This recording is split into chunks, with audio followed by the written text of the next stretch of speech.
para hablar de las aportaciones al diagnóstico y al tratamiento de la necrosis retiniana aguda.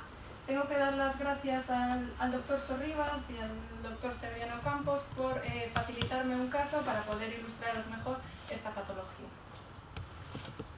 Primero vamos a hacer una breve introducción histórica. Quiero hablaros de Uruyama y Coles, que fueron los primeros en describir en el año 71 la enfermedad de la necrosis retiniana aguda. Ellos lo que hicieron fue ver a 6 pacientes en las que vieron una inflamación intraocular, además de una afectación con focos de necrosis en la retina. Estos pacientes desarrollaron muy rápidamente un desprendimiento de retina extenso en el cual la retina fue muy difícil de reaplicar. Se le llamó uveitis de Kirisawa. Más adelante, unos años después, en el 78, fue cuando Young y Bird vieron que la afectación no solamente era unilateral, como pensaron Uruyama y Coles, sino que también afectaba bilateralmente. Y no fue hasta Culberson y Coles cuando vieron en ojos enucleados en el año 82 como uno de los factores etiológicos era el virus herpes simple, y más adelante cultivaron el varicela zoster, ¿no? Entonces, vamos a ver primero qué es la necrosis retiniana aguda. Es una retinitis de causa viral que suele comenzar periféricamente y avanza muy rápidamente en forma confluente por el polo posterior, ¿no? Entonces, hay dos conceptos importantes que hay que tener claros. Uno, que es unilateral y que solamente afecta al ojo contralateral en un 33% de las veces, que suele empezar a partir de las 6 semanas, e incluso se ha visto casos que en pacientes 19 años después de haber sido diagnosticados de la enfermedad.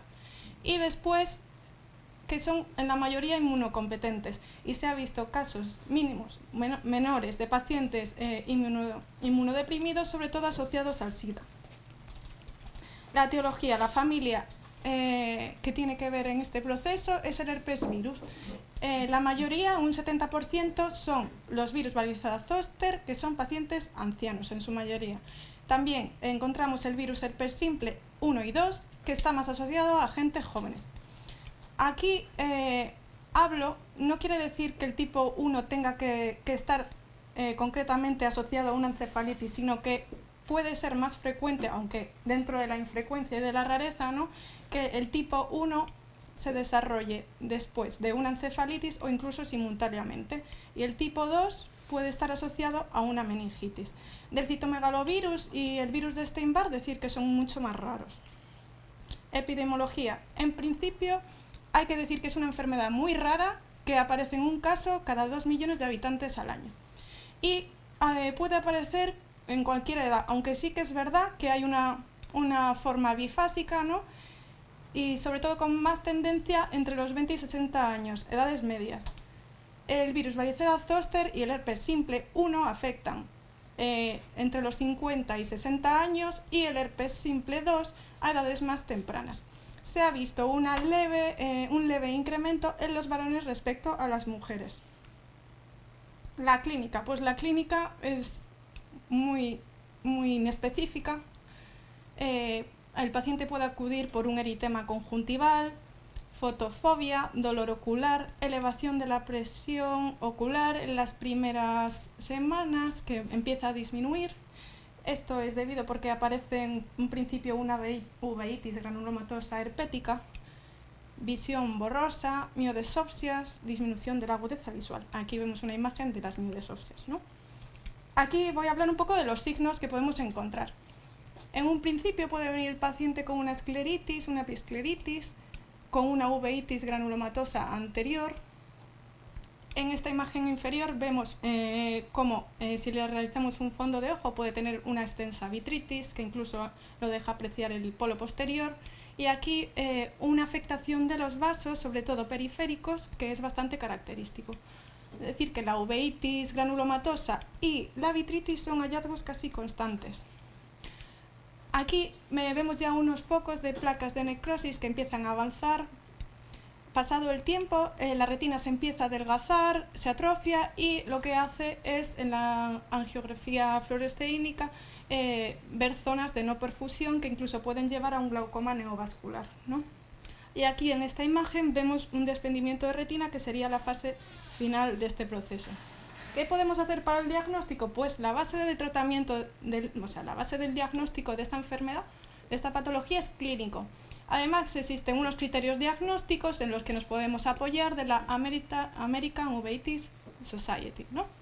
Y también podemos realizar una paracentesis de la cámara anterior para ver la etiología de este proceso, ¿no? Si es un virus herpes simple, una toxoplasmosis. ¿Cuáles son los criterios diagnósticos? Pues existen unos necesarios y otros complementarios menos importantes. Los necesarios es que haya un foco de necrosis retiniana con bordes localizados, sobre todo en la retina periférica. Que, como dije antes, que la afectación de la enfermedad sea muy rápida y que avance circunferencialmente. Que haya una afectación vascular y, sobre todo, una reacción inflamatoria por este virus en la cámara anterior y en el vítreo. Menos necesario sería, por ejemplo, la atrofia o la neuropatía óptica, aunque puede hacer que el progreso de la enfermedad, la agudeza visual, sea mucho peor y sea una de las complicaciones de esta enfermedad, escleritis y dolor. Las lesiones maculares no se incluyen en este diagnóstico y es verdad que, a diferencia de la necrosis retiniana externa progresiva, es raro que aparecen en fases muy, muy avanzadas. El diagnóstico diferencial, pues tenemos que hacerlo, como dije, con la necrosis retiniana externa progresiva, que, a diferencia de la aguda, son pacientes inmunodeprimidos y se asocia solamente en el virus varicela zoster. La toxoplasmosis, encontraríamos una retinitis focal. En el citomegalovirus son sobre todo pacientes inmunodeprimidos y aparece un borde en llamarada activo en la retina y placas de necrosis, ¿no? En la enfermedad de Behçet, además, tenemos que pensar en la tríada típica del Behçet, ¿no? Afectación oral con úlceras genitales y uveitis. El linfoma, pensarlo en gente ya más mayor, de 50 años, que tenga una vitritis unilateral en un ojo refractaria al tratamiento. Para la sífilis hay unas pruebas diagnósticas, ¿no? Serología, que nos pueden ayudar, y existen otras enfermedades inflamatorias como la sarcoidosis, tuberculosis o, aparte, la endoftalmitis endógena y uveitis, ¿no? El tratamiento. Esta es la base del tratamiento. En un principio se necesita un tratamiento antivírico, ya que es una enfermedad afectada por el virus herpes simple, zóster en su mayoría. Después, antiinflamatorio, porque, a diferencia de otras enfermedades, que el virus no hace una inflamación tan severa, en el ojo tiene bastante efecto inflamatorio, ¿no? Que hay que tratar. Tratamiento antitrombótico para las vasculitis que aparecen, fotoagulación con láser para evitar el desprendimiento de retina, que es una de las complicaciones más importantes de esta enfermedad, y la cirugía vitreoretiniana cuando ya se ha producido el desprendimiento de retina. Vamos a hablar del tratamiento antivírico. Decir de este tratamiento que lo que hace es disminuir las áreas de la retinitis, que suele desaparecer o disminuir a partir de los 4 días de tratamiento, y prevención de las lesiones en el ojo contralateral. Es muy importante decir que no previene el desprendimiento de retina, que es una de las complicaciones más importantes, ni la vitritis. El tratamiento de elección en esta patología es el aciclovir. Se suele dar durante 10 y 14 días y después se deja. En este periodo, el paciente, al ser un tratamiento intravenoso, necesita estar hospitalizado y por la gravedad de la enfermedad. Más adelante se dejará un tratamiento oral con antivírico. Se puede dar el aciclovir o incluso la bribudina, que es mucho más cómodo, ¿no? La posología es en 24 horas. Y como alternativas que se ha visto que pueden ser efectivas, tenemos aquí un tratamiento vía oral, aunque se ha visto que en pacientes con virus del varicela zoster, que es mucho más agresivo, no tiene la misma eficacia. Aquí pongo uno que es para decir que yo he visto como que se ayudan de de suplementación con inyecciones intravítreas, tanto con el aciclovir intravenoso como con las alternativas que comenté. Y a pesar del tratamiento hay que decir que hay que vigilar a estos pacientes porque progresan las lesiones durante las primeras 48 horas. Y este es un estudio que os quiero comentar de Pillay y Cole, en la que se ve una afectación bilateral de ambos ojos con el aciclovir en un 25% y sin el aciclovir mirad cómo sube hasta un 65%. Entonces podemos concluir que es efectivo, ¿no?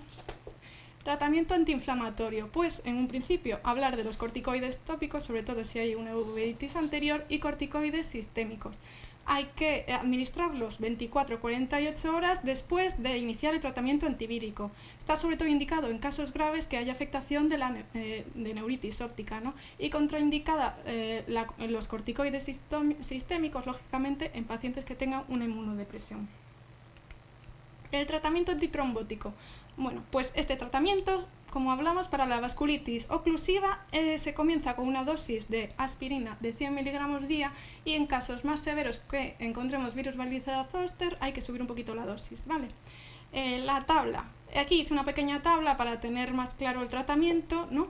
Entonces yo lo que vi es como que se comienza con el antivírico, aciclovir, se comienza con una dosis de 15 miligramos kilogramo intravenoso y cuando se hace si se ve que no es efectivo, que esta dosis cubriría el varicela zoster. Si se ve que es efectivo, se puede hacer también una paracentesis diagnóstica y bajar la dosis hasta 10 miligramos kilogramos intravenoso, que sería la dosis suficiente para el virus herpes simple. Y aquí, bueno, veis el antiinflamatorio, cómo cambian las dosis según el factor etiológico, ¿no? Fotocoagulación con láser. Pues nada, de aquí decir que es un tratamiento preventivo que se debe de realizar en las 2 primeras semanas, porque a partir de la tercera semana es cuando comienza el riesgo mayor de de que ocurra un desprendimiento de retina. Y una de sus complicaciones es que puede haber una intensa vitritis que nos impida realizar la fotocoagulación. Entonces a lo mejor habría que pensar en una vitrectomía profiláctica, ¿no? Que sobre todo se puede hacer en casos más severos de enfermedad, con una intensa vitritis, retinitis. Este estudio me llamó la atención porque me parece bastante diferencia. Sobre la incidencia de desprendimiento de retina sin láser, 67%, y desprendimiento de retina con láser, 13%. A mí no me parece... Yo creo que sería peor. Bueno, y por último la cirugía vitreoretiniana, en la que es para ya el tratamiento del desprendimiento de retina. Tiene una tasa de reaplicación bastante dispar, entre un 22 y 98%. Y se vio un estudio de Blumenkrantz y Cole que el 50% de los pacientes, a pesar de tener una tasa de reaplicación del 94%, tenían una agudeza visual de menor de 20 a 200, que esto equivale a un 0,1. Ahora vamos a exponer un caso clínico para que quede esto más claro. Y vamos a hablar de un paciente varón de 45 años, sano, que acude a consulta por un ojo rojo doloroso, unilateral y visión borrosa desde hace 48 horas, ¿no? Entonces en la exploración vemos cómo el ojo izquierdo es el que tiene disminuida la visión e incluso aumenta un poquito la presión en el ojo izquierdo. En la lámpara de hendidura se ve una escleritis y en el fondo de ojo podemos apreciar un poquito de Tyndall y que comienza una vasculitis a nivel periférico con hemorragias. Se le diagnosticó en primer lugar de una esclerouveitis, dando corticoides tópicos y sistémicos. Aquí vamos como hay ingurgitación de los vasos y una hemorragia externa, una hemorragia subconjuntiva en el cuadrante externo, ¿no? Aquí vemos una vitritis muy densa en el mismo paciente que impide ver sin focos de retinitis de afectación todavía en el polo posterior. Todavía no es tan importante como vamos a ver más adelante. Aquí vemos como una de las afectaciones que os hablé de la vasculitis periférica comienza y se le revisó a los 3 días. El paciente refería que estaba mucho mejor y en la exploración la agudeza visual seguía igual, la tensión ya se había normalizado, la presión, y se ve mejoría en la lámpara de hendidura, que disminuye la ingurgitación vascular, pero en el fondo de ojo es donde se ven a partir de ahora unas plaquitas blancas de color amarillenta alrededor de la retina periférica, ¿no? Entonces se le diagnosticó de síndrome de necrosis retiniano aguda, el paciente hospitalizó y se dejó aciclovir intravenoso con los corticoides tópicos y sistémicos también. Aquí vemos cómo las placas de necrosis comienzan a aparecer alrededor de la retina periférica en 360 grados y confluyen. Esta es una imagen de nuevo. Aquí en la retina lo vemos, ¿no? Todo esto. Y aquí es una comparación de la afectación vascular al inicio cuando vino el paciente y a las 72 horas, que vemos que está mucho más afectado. ¿Qué pasó tras el tratamiento combinado? Pues se frenó la progresión de la retinitis y no aparecen nuevas lesiones, que es una de las consecuencias del tratamiento con aciclovir, ¿no? Pero, bueno, la disminución de la agudeza visual, o sea, la agudeza visual no disminuyó, sino que aumentó. A este paciente se le intentó hacer una fotocoagulación profiláctica para evitar el desprendimiento de retina, pero fue imposible debido a la gran turbidez vítrea que tenía, que podemos ver aquí. Aquí vemos que con el tratamiento las placas de necrosis ya no son tan difusas, son mucho más delimitadas. Aquí, estas son unas imágenes desde el inicio, las primeras imágenes que teníamos, ¿no? Como cada vez con el tratamiento son mucho más delimitadas. Entonces, pasados 2 meses, el paciente acude de nuevo y refiere que le disminuye mucho la agudeza visual en el ojo izquierdo. Y se ve en el fondo de ojo que tiene un desprendimiento de retina regmatógeno. Entonces, ¿qué se hace? Pues se pone tratamiento con, bueno, la vitrectomía, se hace una vitrectomía urgente y una endofotocoagulación con láser argón. Tras la cirugía vitreoretiniana se alcanza una agudeza visual de 20/400, que sería un 0,025, ¿no? Aquí vemos, a este paciente se le realizó una cirugía con gas en vez de con silicona, porque con el láser se vio que la retina reaplicó, ¿no? y no se pensó en realizar una silicona en un segundo tiempo, ¿no? Aquí vemos cómo están, bueno, esto es por el láser, la fotocoagulación. En estas imágenes vemos lesiones residuales debido a la cirugía que se realizó de fibrina, ¿no? y a todo el proceso inflamatorio que causó el virus. Todo esto, fibrina. Y nada, y como conclusión decir que es una urgencia oftalmológica, que es necesario hacer un diagnóstico y un tratamiento específico con antivíricos precoz, que el virus varicela zoster es mucho más agresivo y rápido que la afectación por herpes simple, y que el desprendimiento de retina es la complicación más común y tardía. Y esto, por último, es un estudio de Lau y Cole en el que 48% de los pacientes tuvieron una agudeza visual menor de 20/200 debido a una de las complicaciones más importantes, que son el desprendimiento de retina, para lo cual se podía hacer la fotocoagulación profiláctica, y neuritis óptica, que ahora se está pensando en hacer una descompresión de las vainas del nervio óptico, que todavía no se ha demostrado su eficacia 100%. Y ya está. Muy bien. Muy bien, enhorabuena por la comunicación, un caso muy bonito, muy espectacular y difícil de encontrar también en la bibliografía mundial, o sea, tan bien seguido y con esas imágenes tan definitivas. ¿Alguna pregunta a la doctora Sofía Almagro? Bueno, decir que la primera comunicación suele marcar a uno, ¿eh? Es decir, esto es un tema y vas a seguir con temas de retina, porque nuestra primera comunicación nos marca un poquito cuál va a ser nuestro devenir dentro de la oftalmología, ¿eh? Bueno, a ver. Enhorabuena. No lo sé. ¿Eh? Nadie quiere preguntar. Todavía no lo sé cuál será. No lo sabes, pero te lo digo yo. ¿Alguien quiere hacerle alguna pregunta? ¿Nadie quiere comentar nada de este de la necrosis? Venga. Cando teñan unha uveitis hipertensiva, que lle miro o fondo. E cando haxa unha uveitis anterior, que lle miro o fondo, que lle Ya. sobre todo se a uveitis é Sí, hipertensiva. suele ser también sin sinequias posteriores ni atrofias del iris, estas uveitis granulomatosas anteriores. Bueno, pero bueno, a veces quedámonos Sí, ahí. no, yo no sé. Y a estos pacientes se les deja profilaxis anual, así, porque, por ejemplo, cuando Se le puede dejar, sí, con aciclovir oral. Lo que pasa es que hay que estar muy encima de ellos, ¿no? Porque como te despistes un poquito, adiós. Sí, la verdad es que progresa muy rápidamente y bueno, los resultados son malos, ¿no? ¿Y es un caso cada 2 millones al año o un caso cada 2 millones?